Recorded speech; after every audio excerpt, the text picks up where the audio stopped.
Hi, this is John Schallert. I've got something to share with you this morning. I'm talking to David Isaacs in Johnson City, Tennessee. David, introduce yourself to the group.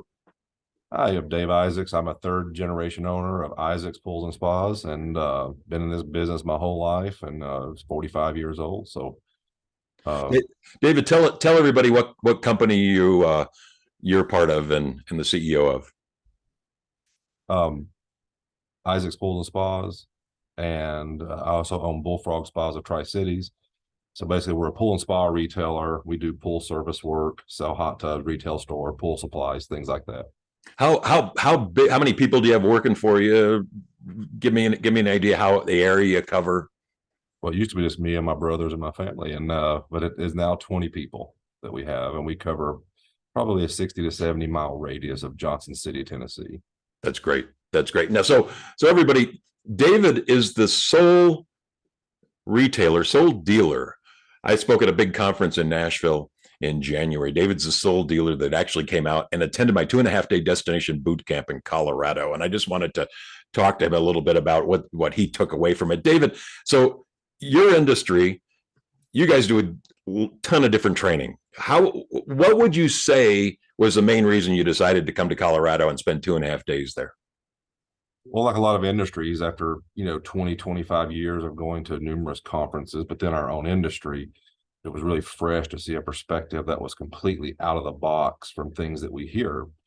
And so that piqued my interest right off the bat. And so from there, it was a matter of signing up and getting on an airplane and coming out and hearing what you had to say. I mean, you came out in April. You're busy in the pool and spa industry in April. Yeah, and you and I somewhat talked about that because, the thing about it is that we're a seasonal business. It was hard to get away, but I look at things, if you really want to get away and make an improvement to your company, you'll do it. Yeah. And you'll make a way to do it. And that's what I did. And turns out it wasn't that difficult. And the benefits from coming to the conference were, immeasurable. Yeah, so David was there with 34, with one of 34 business owners in the group who were there, small and large, from all over North America. So David, talk a little bit about how you're in an industry where you get tons of different training from all sorts of different organizations. How the destination boot camp was different for you. Well, I will say the people were amazing. And the lady that had the kangaroo was certainly a shocker. So I will say, John, the group was amazing, a very diverse group of people.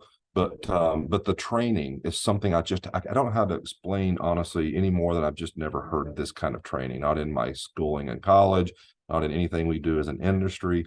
But this thought about you being a destination is somewhat difficult for us because most of us in our industry don't manufacture products. We have nothing terribly unique about us except for maybe our locations, our buildings, our services. So we can be unique. But the thought of a unique positioning statement, as you put it, was very appealing to me. And so I definitely want to come out and see the roadmap to do that and see if it's something I could apply in my own business. What were your points during the class, David, that you kind of had this revelation that, hey, I can go in a different direction, or this is really important to my company that's been around decades? I don't remember exactly which day, but I remember the moment. The moment was when I realized the distinction between a unique positioning statement and a slogan. Mm-hmm.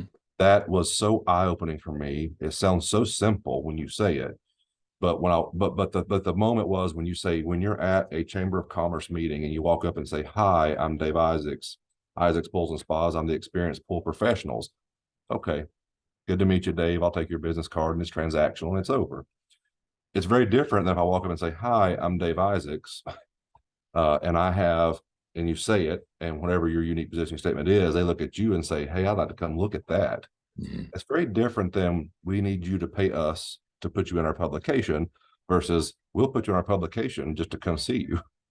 And I just thought, what a distinction between a slogan and a unique positioning statement, one for which you pay to be recognized and one for which people come to you so that they can have you in their product, whether it's a podcast, a magazine, no matter what it is. I thought that was very unique for me. And that was the moment at which the light bulb went off.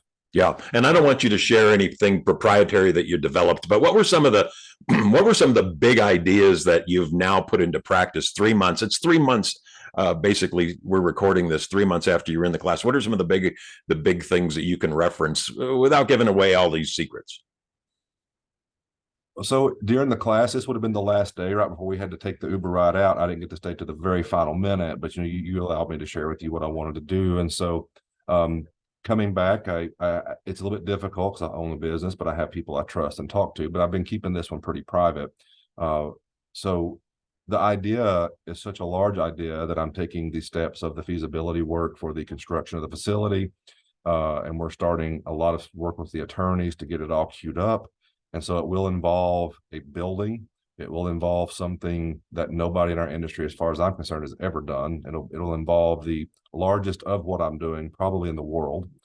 And it gets me very excited to think about the prospects. So that will go away, the excitement will, because then the fun of the massive bills for construction and some of the things that'll be the stumbling blocks will come up. But I'm so motivated right now that I don't know what's going to stop me. Yeah. And David, I mean, and some of this percolated with your significant other who's in art, right?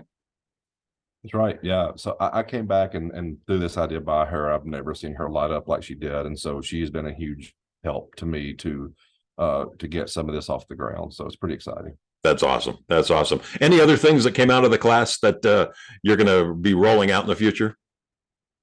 I think the biggest distinction was between the unique positioning statement and the slogan. I can't say enough about that. And I was able from the class also to undertake the process of rebranding the company. So the big things are out there, but I didn't even mention that we just underwent an entire rebrand, logo rebuild, slogan rebuild, one that now fits me personally, but also fits the company and what we've done in the past. And it's a very authentic approach. We worked with Rich Carraro to be able to pull those things off. And I'm really excited how that's going to work just in the business, but it also rolls right into the unique positioning statement. There's a whole lot coming together. And I would have to give your class credit for all of that. That it would not have happened. The idea first, meeting some cool people next with you and Rich and all the people that were in the class as well, because they were amazing. And now it's just a matter of putting it into action. I always figure that's the hardest part of it, but I'm not one to back down from that. That's awesome. That's awesome. So, what would you tell one wrapping up with this? What would you tell other people who are in your industry or other, independent businesses? What would you tell them about why they should make time to come out to my class? I would say first of all, it's a huge investment in your future, and you'll hear something I don't think you'd hear anywhere else from you, John, and the work you've done in your whole life. That doesn't come from an MBA or a PhD or any other degree. It comes from your collective work, going and looking at businesses and saying, "Hey, what's so cool about this, and what's working for you?" And you have put together a 2 to 3 day class there that puts together all those collective experiences, all those pictures. I mean, it's just eye-opening to see that somebody gave their life to going and finding those things, and then you share it with us. And then basically the amount of money and the travel, it's in my estimation, it's a very low cost for a maximum benefit from being able to hear something so unique.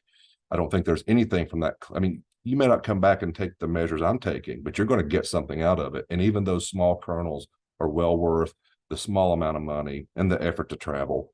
And so I would say to anybody in my industry, outside of my industry, get out of the box, get out of your comfort zone, make a trip out, hopefully in Colorado again, to come see you guys when you do your boot camps. They'll get a ton out of it, and it'll be well worth their time.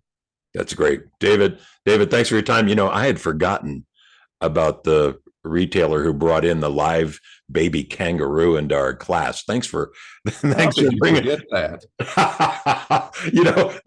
that was a first in this class. Yes, we had somebody from an exotic zoo who smuggled in a baby kangaroo into our boot camp. But that's a great memory that I've now embedded in my mind. David Isaacs, thank you for joining me today, and I appreciate you sharing your insight and your takeaways for my class. You're welcome, John.